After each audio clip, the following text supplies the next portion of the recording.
Oi gente, tudo bem? Eu sou a Adriele e hoje eu vou contar para vocês o caso de Erica Green, a Preciosa Doe.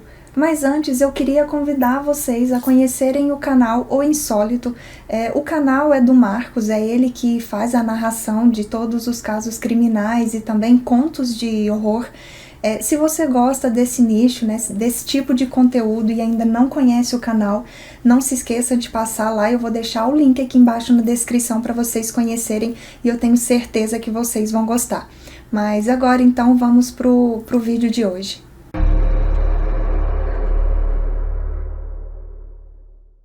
No dia 28 de abril de 2001, os policiais receberam um chamado para eles poderem ajudar a encontrar um senhor já de idade em Kansas City, no Missouri. Esse senhor tinha saído de sua casa para dar um passeio, só que já fazia um tempo que ele tinha saído da casa dele para dar esse passeio e não tinha retornado. Por causa disso, um amigo dele ficou preocupado, né, principalmente por ele já ser um pouco de idade. Ele então chama os policiais para poder ajudar a encontrar esse senhor. Os policiais iniciaram as buscas em um parque bem arborizado na região, porque era um lugar que não ficava muito longe da casa desse senhor. Porém, assim que os policiais começaram as buscas, né, esse senhor que estava desaparecido, ele foi encontrado em segurança. Dessa forma, então, as buscas foram canceladas. Porém, na hora que os policiais estavam retornando para o carro deles, né, para eles poderem ir embora desse parque, eles percebem que um pouco à frente da onde o carro deles estavam, tinha uma coisa um pouco estranha ali no meio da vegetação. Eles ficam curiosos, né, e vão até esse lugar para ver o que era isso. Chegando lá, eles infelizmente ficam chocados com o que eles veem.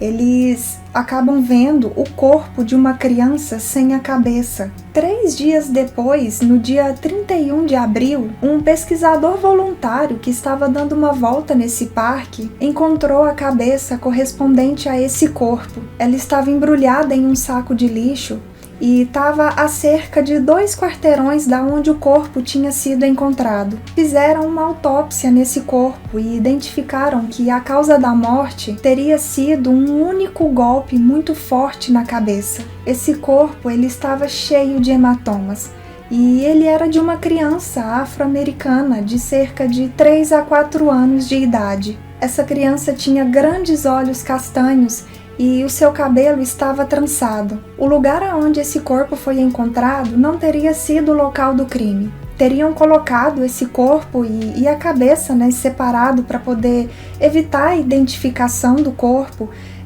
cerca de 3 dias antes do corpo ter sido encontrado. Foi encontrado também perto desse corpo um cinzeiro, que de acordo com os policiais, as pessoas que teriam cometido esse crime contra essa criança teriam utilizado esse cinzeiro para poder bater na criança. Fizeram testes com esse cinzeiro para ver se conseguiriam algum DNA ou alguma impressão digital, mas infelizmente não conseguiram nada com esse cinzeiro. Os policiais não tinham nenhuma pista, né? Não tinha nenhuma informação de quem poderia ser essa criança ou de quem teria cometido esse crime.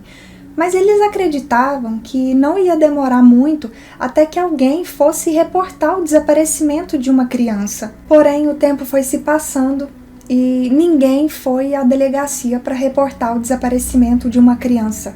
E os policiais também não tinham por onde começar as investigações. Como ainda não se sabiam, né, a identidade dessa criança, fizeram reconstituições faciais computadorizadas, esboços e pelo menos 2 bustos da criança para divulgarem na mídia.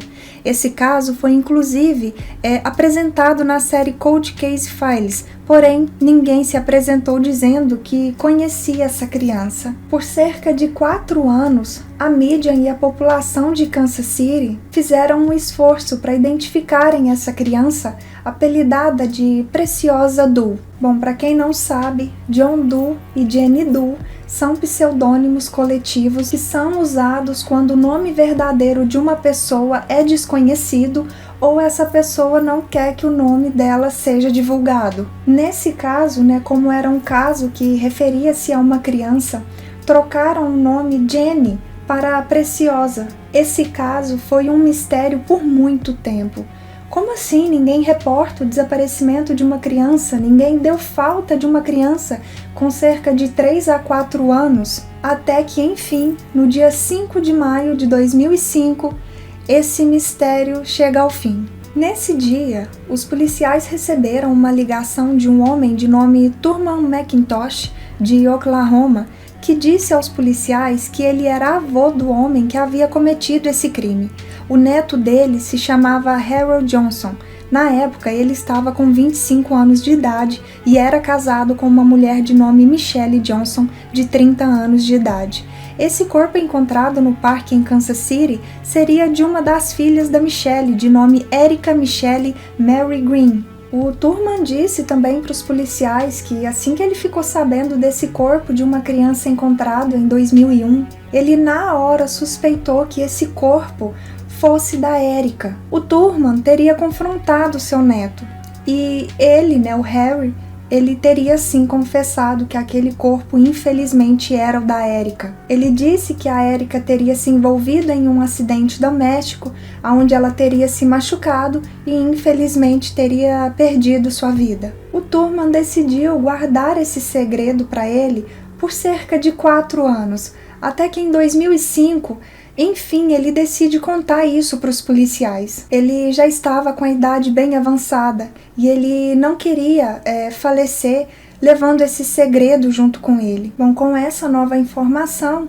os policiais então decidem ir falar diretamente com a Michelle e com o Harry. Na época, eles estavam presos. Os dois tinham uma longa ficha criminal. A Michelle já havia sido condenada por roubo e falsificação, e o Harry já tinha sido condenado por agressão com arma perigosa. Durante a conversa dos policiais com a Michelle sobre esse corpo que teria sido encontrado há cerca de 4 anos atrás, de uma criança, a Michelle rapidamente ela confessa. Ela diz que sim, aquele corpo era sim o da sua filha Erica. Ela disse que teria sido seu marido Harry que teria tirado a vida da Erica e os dois juntos teriam tentado encobrir esse crime. A Erica tinha nascido no dia 15 de maio de 1997, na cidade de McLeod, Oklahoma, nos Estados Unidos.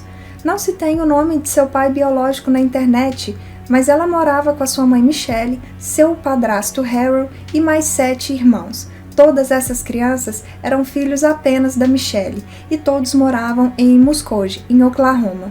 A Erica havia nascido enquanto a sua mãe estava na prisão.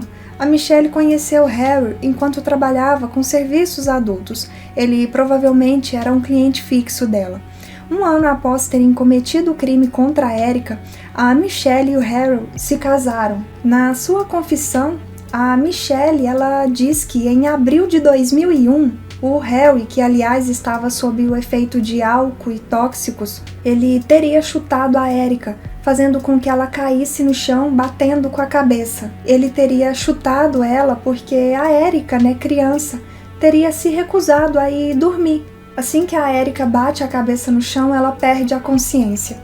A Michelle diz que no momento ela ficou desesperada e começou a gritar. Ela colocou a criança, ela colocou a Erica debaixo do chuveiro, debaixo da água fria para tentar reanimar ela e tentou também alimentá-la com um conta-gotas. Porém, nenhuma dessas tentativas fez com que a Erica retomasse a consciência. O casal não teria procurado ajuda médica para a Erica porque os dois, na época, eram foragidos da polícia e eles não queriam voltar para a prisão. A Erica ficou jogada no chão de um quarto por cerca de 2 dias, até que o casal percebe que, infelizmente, ela não iria mais acordar. Os dois então decidem colocar a Erica dentro de um carrinho de bebê e sair da casa deles como se a Erica estivesse dentro do carrinho dormindo. Porém, infelizmente, a Erica já estava sem vida dentro desse carrinho. Eles foram então até um parque, que parecia mais uma floresta, porque era bastante arborizado. Lá, o Harry utilizou um aparador de arbustos para retirar a cabeça do corpo da criança, na intenção de que não a identificassem. Quando o casal voltou, eles disseram para todos que perguntavam, que conheciam a Erica, aonde a Erica estava, o que tinha acontecido com ela. Eles falavam para todos que questionavam isso, que a Erika teria ido morar com uma mulher de nome Betty Brown. E essa mulher teria a guarda total da Erika, né? O casal, né? A Michelle, teria passado a guarda da Erika para essa mulher. Essa mulher, inclusive, né, a Betty, ela já teria cuidado da Erika em uma outra ocasião, enquanto a Michelle estava detida. Apesar de algumas pessoas conhecerem a Betty, ninguém foi atrás dela para saber se essa história realmente era verdade, para saber se a Erika realmente estava com ela. No ano de 2007, a Michelle Johnson se declarou culpada de assassinato em segundo grau e concordou em testemunhar contra seu marido. E no dia 22 de outubro de 2008, a Michelle foi condenada a 25 anos de prisão por homicídio em segundo grau. Ela teve uma pena reduzida por ter feito o acordo de testemunhar contra seu marido e por ter assumido tudo que havia feito com a sua própria filha. No dia 8 de outubro de 2008, o Harry foi condenado por assassinato em primeiro grau e sentenciado à prisão perpétua. No julgamento, uma testemunha que era neurocirurgião pediátrico disse que se o casal tivesse procurado atendimento médico rápido para Erika, muito provavelmente os médicos poderiam ter revertido esse caso e ela poderia ter sobrevivido ao golpe que ela levou na cabeça. Infelizmente, né, a Michelle e o Harry teriam deixado a Michelle em um quarto jogada por cerca de 2 dias. E foi por causa disso, por ela não ter tido atendimento médico, que ela não conseguiu sobreviver. Com a prisão da Michelle, os outros 7 filhos dela foram levados sob custódia do Estado ou colocados para viver com parentes. Comentem aqui embaixo o que vocês acharam desse caso, né? Um caso bem chocante para mim, bem complicado, né? Como que a mãe, né, pode fazer isso com seu próprio filho, né? Uma criança de 3 a 4 anos. Essa criança, né, por causa da idade, né, muito pequena, ela ainda não teria nem como se defender. É muito provável que ela ainda nem estava entendendo realmente o que estava acontecendo ali naquele momento, os maltratos do padrasto, né, o que essa criança não sofreu. Espero que tenham gostado de mais esse vídeo aqui no canal. Não se esqueçam de ir lá no canal do Insólito, né, e se inscreverem no canal. Eu vou deixar o link aqui embaixo na descrição para vocês conhecerem o canal, para quem ainda não conhece. E se ainda não é inscrito aqui no meu canal também, não se esqueçam de se inscreverem, de deixar o like e de compartilhar com mais pessoas que também gostam desse tipo de conteúdo. E até o próximo vídeo. Tchau!